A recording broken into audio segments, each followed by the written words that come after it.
dia turunlah dengan cepat kayak roller coaster, naik terus turun gitu. Nah ketika turun orangnya lapar. Itulah sebabnya kalau kita habis jajan minuman-minuman kayak tadi yang Korean apa itu itu biasanya kita akan cenderung rasa kayak pengen ngemil.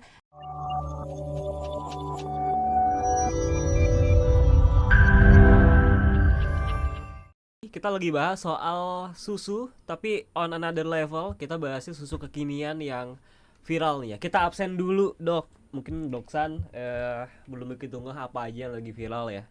Yang pertama nih yang sering sekarang adalah es sticky milk, Dok.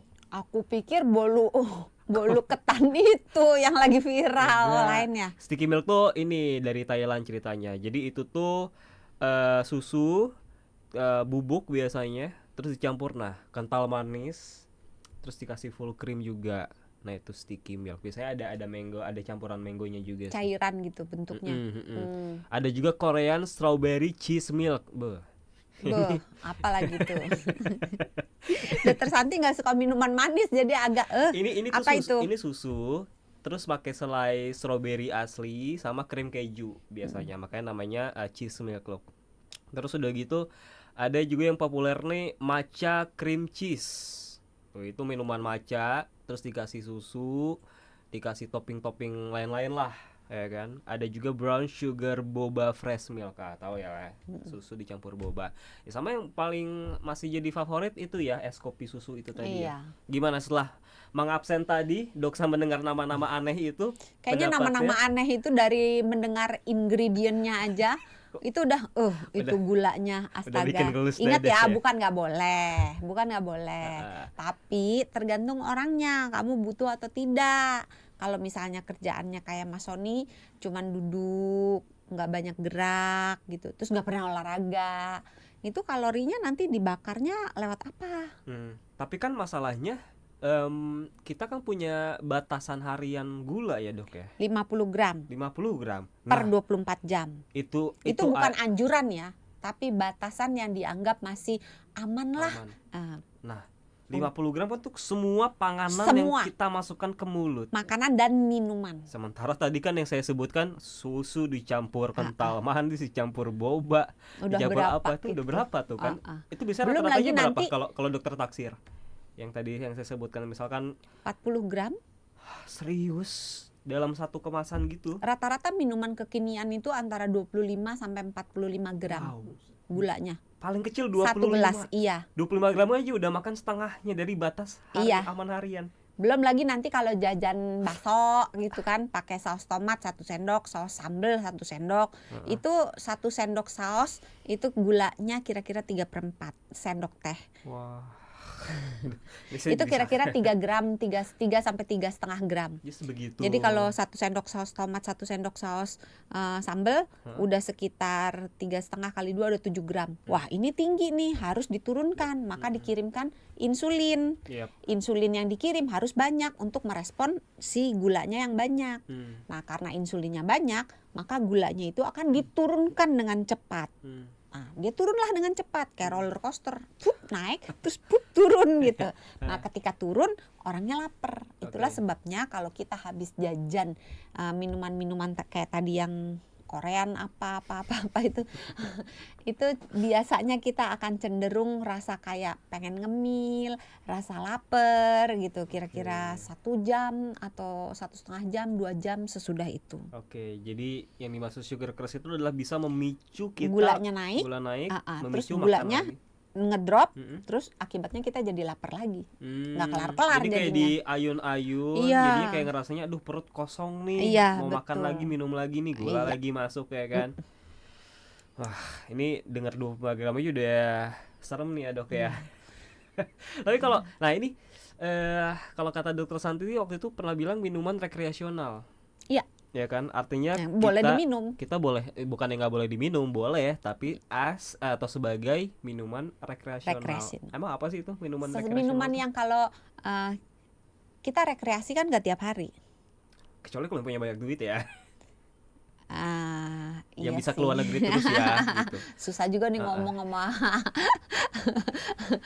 Crazy Rich Jawa Barat ya. Emang Akang ini beda levelnya. Apalagi yang suka keluar negeri terus kan beda. Iya memang beda. Pakai dolar, kita kan enggak, Oh, iya. kita masih pakai rupiah. Gimana tadi kalau rekreasional itu yang diminum Sekali-sekali aja. Oke. Tapi kalau kita jadikan itu sebagai rutinitas, kan banyak nih yang kalau pagi, aduh Oh, iya. kalau belum Betul. ngopi di tempat ini atau belum beli minuman ini gitu. Tuh, anak-anak itu. sekarang tuh Iya. kalau udah nyampe kantor, apa yang kurang ya? Oh, kopi Dan susu. berpikirnya bahwa minuman itu sehat karena ada susunya. Padahal, Susunya iya sehat, iya. tapi ingat tambahannya apa harus diperhatikan. Terus ingat lagi, kalau seandainya harus misalnya nih setiap kali habis minum minuman yang ada susunya, entah teh susu, entah matcha pakai susu, entah kopi pakai susu, terus perutnya bunyi gruk gitu. Terus buang gas. Atau dia agak diare gitu ya, perutnya kram, sakit. Jangan-jangan kamu intoleran. Oh itu tanda-tandanya. Tanda-tanda. Oke. Tanda-tandanya. Nyanyi dia. Nyanyi. Minuman rekreasional itu ya saya kalau bertanya ke Doksan pasti jawabannya susah sih ya. Iya, Saya tergantung. pasti, tergantung. Tapi nggak apa-apa saya tanya aja. Yang disebut minuman rekreasional itu seberapa sering, Dok? Apakah seminggu sekali kah? Apakah seminggu bisa beberapa kali? Atau yang Iya ini bener, deh, jawabnya susah yang ini. dianjurkan deh gitu. Jawabnya susah. Kan? Karena tergantung asupan kamu dalam hari itu. Oh, Jadi kalau misalnya nih udah minum minuman yang kita tahu nih, oh ini kadar gulanya kita hitung kira-kira katakanlah 40 gram. Berarti kuota hari itu kan tinggal 10 gram. Ya jangan entar sorenya, jadi pagi udah kopi yang penuh dengan gula, terus sorenya nanti minum teh susu misalnya. kadang kan gitu. ribet juga, Dok, kalau harus ngitungin tadi berapa gram ya saya makan sate ya, kan dihitung dulu. Kira-kira sih kalau satu gelas minuman itu antara 20 sampai 45, 25 sampai 40-an gitu deh. Anggap aja kita pukul kasar aja 30 gitu. Untuk supaya kita ada reminder secara kasar berapa gulanya. Kalau kita nggak tahu sama sekali kan kita bingung. Iya. Nah, kalau emang udah kayak aduh nggak ribet lah kayak gitu, gimana dong? Apakah Kalau bisa bikin ditakar? sendiri lebih aman. Oh. Kalau bikin sendiri kan kita bisa nakar. 1 sendok teh gula pasir itu sekitar 4 gram. Berarti kalau 1 sendok makan 12,5 gram. Berarti kalau saya tanya apakah minuman rekreasional itu kalau seminggu sekali aman apa enggak, dokter nggak bisa jawab juga ya, karena susah juga ya, tergantung orangnya.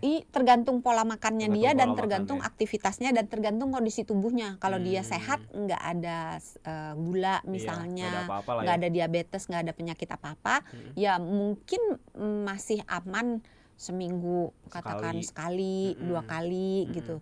Tapi harus diingat bahwa apa yang kamu masukin ke mulut itu tidak selalu lunas dengan kamu cuma olahraga doang. Nah, Ini trennya soalnya. iya, termasuk saya juga sering ya. Nggak apa-apa deh gorengan, kan tadi udah Kan tadi udah lari gitu kan. Udah renang. Ingat yang dimasukin ke mulut itu nggak cuman kalori aja, nggak cuma gula aja, tapi juga ada pengawetnya, ada pewarnanya, ada aromanya, ada anti gumpalnya. Jadi macam-macam zat kimia yang ditambahkan ke dalam produk itu. Terus kalau mau cari aman, ya carilah yang semakin dekat dengan alam. Jadi maksudnya gini, Berbahan dasar dari alam. berbahan dasar dari alam. Misalnya kopi, di alam kan bentuknya buah yang diambil bijinya kan. Jadi kalau kita beli biji kopi, kita giling sendiri, kita seduh, itu aman. Tapi kalau kopinya ini udah masuk ke pabrik, Udah digiling, kemasan. terus ditambahkan dengan gula aren lah, ditambahkan dengan segala macam, terus dikemas kopi bubuknya dalam saset, itu kan udah jauh dari alam.